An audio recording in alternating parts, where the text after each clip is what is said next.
في حاجة عايز أوضحها للناس اللي هي بتدخل على حسابات تويتر وعلى ثريدز وعلى انستجرام وفيسبوك وكل السوشيال ميديا يعني.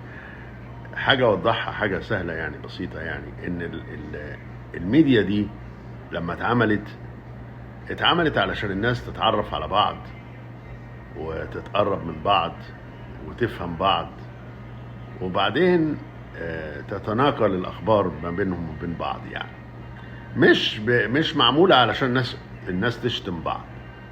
يعني أنا بلاحظ إن كل ما أدخل حتة ألاقي ناس بتشتم ناس، واحد يحط صورة أي حد والعشرين اللي أصحابه أو العشرين اللي معاه أو العشرين اللي ضده يقعدوا يشتموا في الصورة، صاحب الصورة اللي هو ملوش ذنب.